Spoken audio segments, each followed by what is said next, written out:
A very good evening to one and all present here, to all the faculties and students present here. We are again here for the engrossing and captivating Sitara seminar series. Today we are privileged to have among us Dr. C. Shambhu Prasad.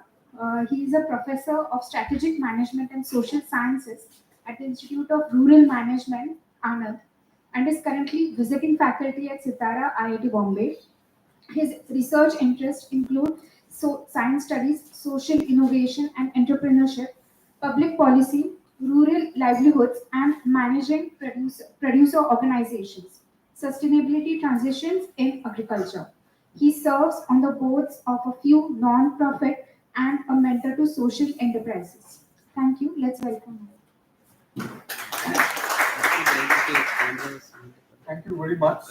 Is there some way of closing this? I'm not able to. Or is it okay?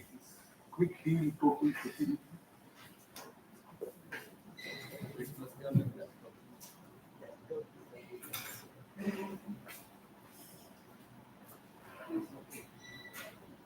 It's okay.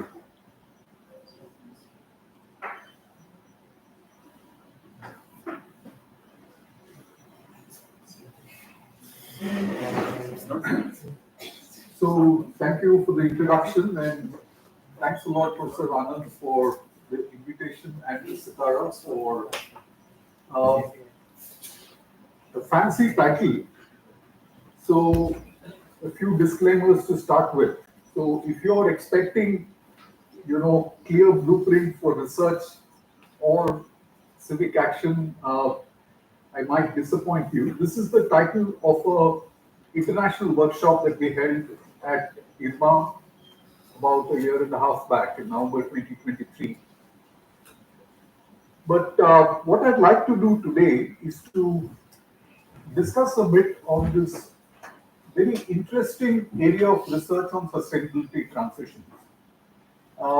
And I hope by the end of the talk, I will be in a position to invite many more Indians to do work in this space, which currently is somewhat underrepresented, and particularly so if you look at issues on agriculture. So what exactly do we mean by this? I shall come in a short while.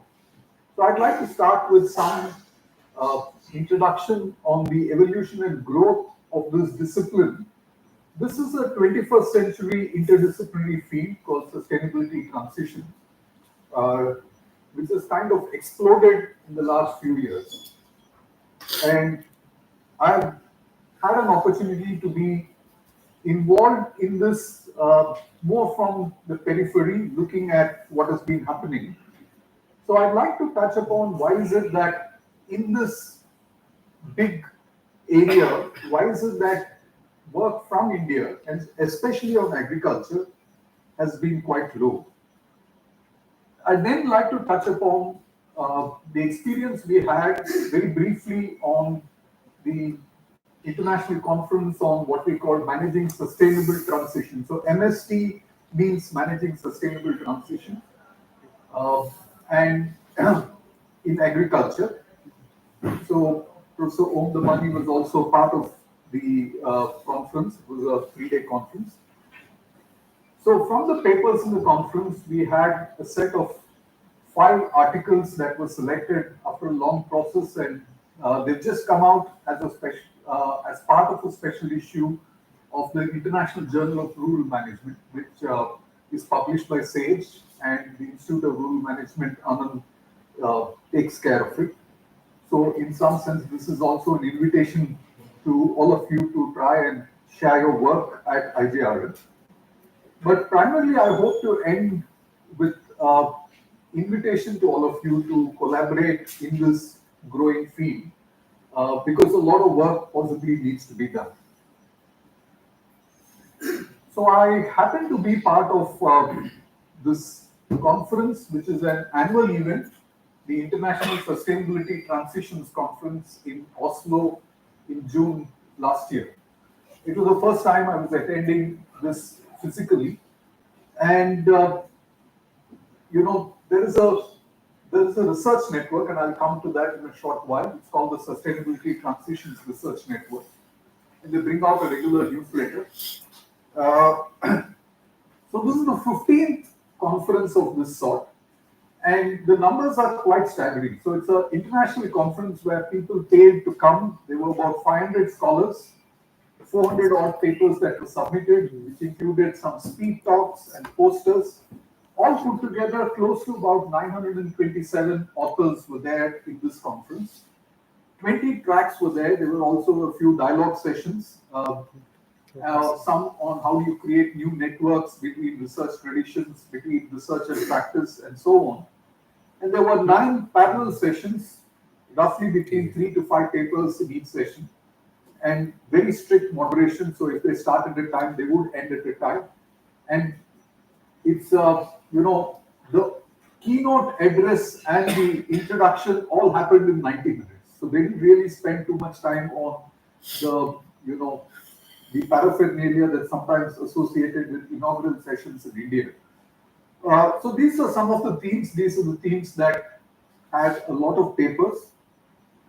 So we had a paper on civil society in the theme on civil society and social movement, and a PhD student, Abhishek, was part of another theme on sustainability transitions in the global south. The conference was followed up by a doctoral conference or early career researchers with some amount of scholarships for people from the global south as well. So Abhishek was along with nearly 79 others. So just to give you a size of the scale of this activity, people coming from all over India, all over the world for this particular event. What was quite amazing was to see, probably true with many other places as well. So there's a lack of hierarchy. So there was a PhD student and a professor presenting papers, and in the same theme, we had to review each other's papers for suggestions and so on. A lot of respect while giving comments, a very convivial atmosphere for discussions. But what I found most interesting is of all the papers that I managed to attend, it's very difficult to split your time with so many parallel sessions. Almost all the papers that we had seen was highly interdisciplinary, and all the work was based on fieldwork. So it's not a case of data crunching some numbers and presenting things, which often also happens. So this is that's Abhishek presenting his paper. And so this is part of a broader network which has been there for a while. It's called the Sustainability Transitions Research Network, engaged in 4 different parts of it. One is spreading the knowledge on sustainability, trying to work on education. So there are many courses that has happened in this. A lot of exchange and outreach in terms of what can happen. And every 2 years, there's a governance structure that changes. So this was the new governing board taking over and so on. But as you can see, and I happened to meet a Dutch scholar who's been in this right from the start. And I was informally asking him, how many PhDs do you think are there in this field? And I said, will it be about 300, 400? So he says his own institute, and he's from a place called Drift in Utrecht, itself probably has had 300 PhDs. So we're talking of close to 500 PhDs or so, or more, that have been working on this theme, largely in Europe, a few in United States, but largely in Europe and continental Europe, perhaps a bit less in UK and so on. So, if you look at the number of papers that have been published since the last 13, 14 years, 2011 is an interesting inflection point. If you search around on the word sustainability transitions and you look at the top 3 journals, it is this journal called Environmental Innovations and Societal Transitions, which has the largest, and then Sustainability Journal of Cleaner Productions, and probably some of you are aware of Technological Forecasting and Social Change. So these are some of the journals that do publish. 80 countries plus in terms of the research community. And if you take the total number of papers from affiliation or on India, it would be less than about 100. And on agriculture, even less in terms of the overall spread of this. So this is broadly the opportunity that we as Indians do have to be part of something that's growing significantly. They do have a YouTube channel as well, and so on. Very briefly, what is sustainability transitions? And I'll also tell you a little bit later on how I stumbled across this. So the key word that is often used is that things are socio-technical. If you want these big changes in climate, energy, etc., if they have to move, this requires far-reaching changes, which is technological, but it also has other dimensions, which is material, organizational, institutional, political, economic, and socio-cultural. So the idea is to bring many of these things together in the discussion on, these challenges in energy or agricultural, agri-food systems, etc. They are unsustainable currently, and they have to change. And it is understood that this change is not something that is automatic. It's a normative issue because values are inherent in it. So it's a value-laden field. There is a lot of contestation. There's power and politics in this. It's a complex system. So therefore, there's a lot of uncertainty. It's also context dependent and so on. This transition requires what are known as innovation intermediaries. And this is the paper that we were working on. We've just submitted for a revision to the Environmental Innovation Journal, where we were exploring how a higher education institution, and in our case, the Institute of Rural Management, can play this role of an innovation intermediary, where you can facilitate innovation by brokering knowledge beyond just research publications, etc. And how do you create successful innovation as a result of this? Very broadly speaking, a very quick kind of keyword search of the journals from EIST. So the kinds of themes that you're talking of: circular economy, just transitions, energy, climate change, etc. And the frameworks, there's the socio-technical transitions. Just to go back here, there are 3-4 schools here. So the most popular one is the multi-level perspective, which talks about a niche, regime, and landscape. So an innovation happening locally is considered a niche. When it starts moving a little bit more, it becomes a regime, and hopefully at some point it becomes the mainstream across, and that would be the landscape change. From management point, there is a literature on transitions management from strategic niche management and technological innovation systems. So, this is a paper from Research Policy by Markert, which talks about an overview of this particular theme in 2012, and the reasonable elements. So some of it draws from science and technology studies. So the social construction of technology by V.B. Biker and large technological systems. So there's some component from there, and some of these classic papers that exist across, including the ones on national innovation systems by Freeman and Edquist and others. So there are these kinds of areas that broadly sustainability transitions works on.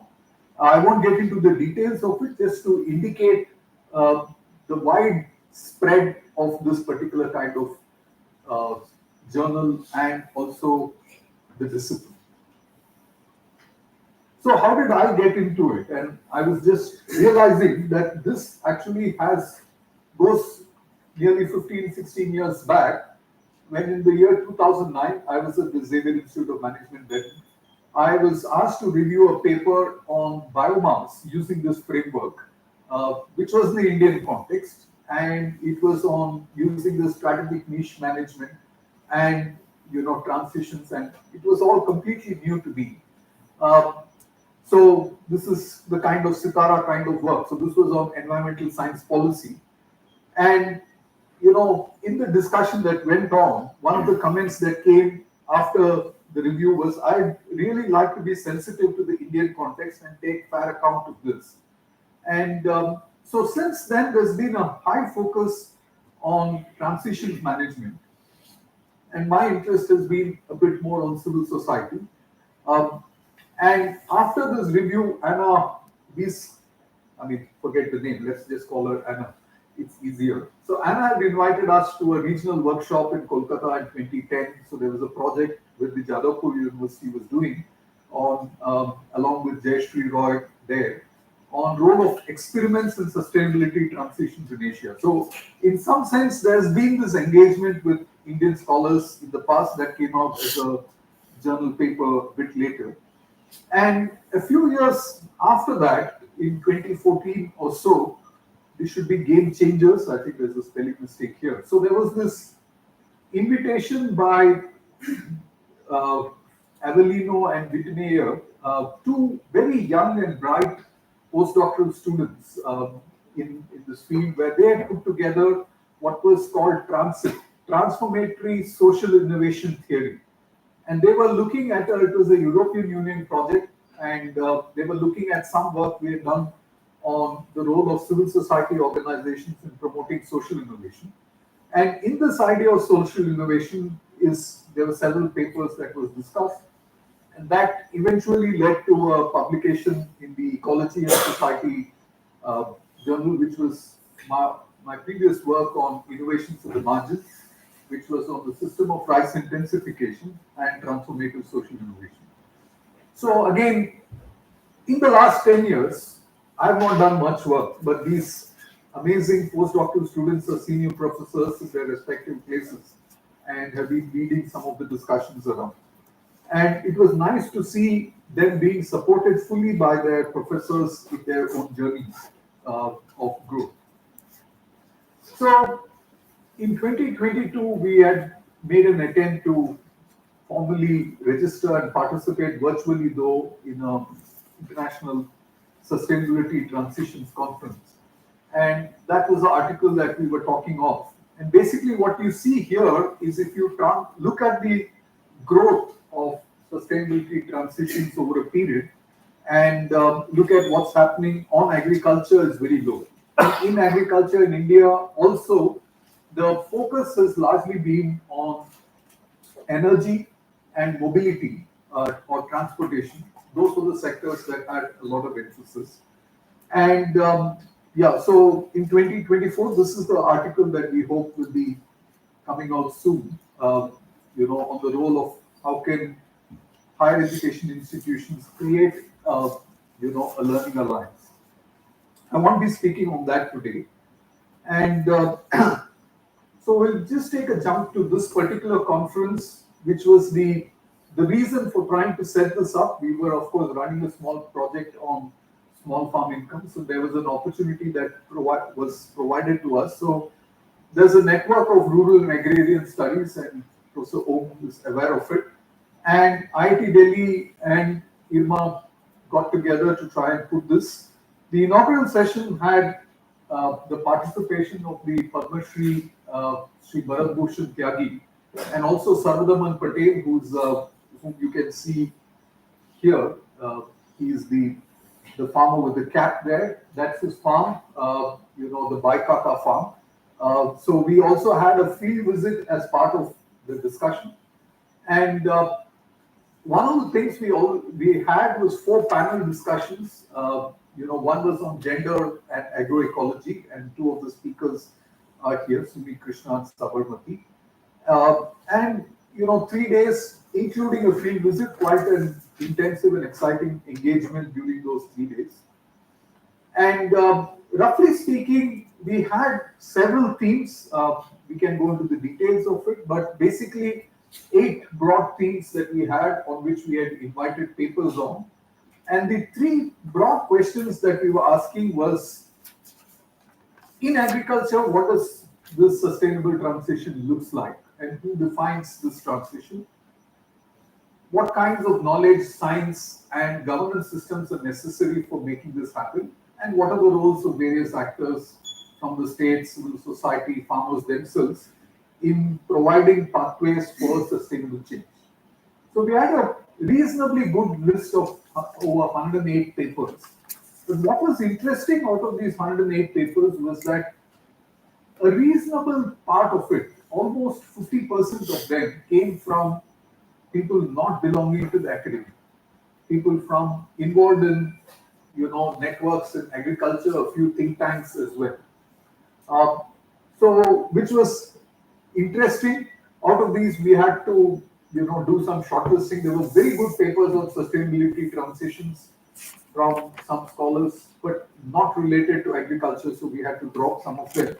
But in these themes, which we had fairly ambitious sets of themes, so we didn't get some papers on pedagogy of transitions and so on. But the ones I have highlighted in green are the ones that finally, went through this process of, getting to the stage of actual publication. There was a sixth paper, but it didn't come through finally. So we would have preferred much more on state capacity and policy, which isn't quite there. And the set of abstracts of all these 55 papers or so are available on IRMA's website, and I've given you the link here. So this is a special issue, and broadly, at a glance, these are the 5 papers that one was talking about. So, a link between agroecology and social justice in Madhya Pradesh, in the Malwa Niwar region. An interesting idea that is being explored on, can producer organizations or farmer producer organizations be what are now known as sustainability transition intermediaries? So can they play a role in actually shifting farmers to sustainable agriculture? And an interesting paper that looked at the evolution of agroecology in India, a rich paper in terms of details on when did it start, how did it spread, who was involved, etc., led by Kavita Kuruganti.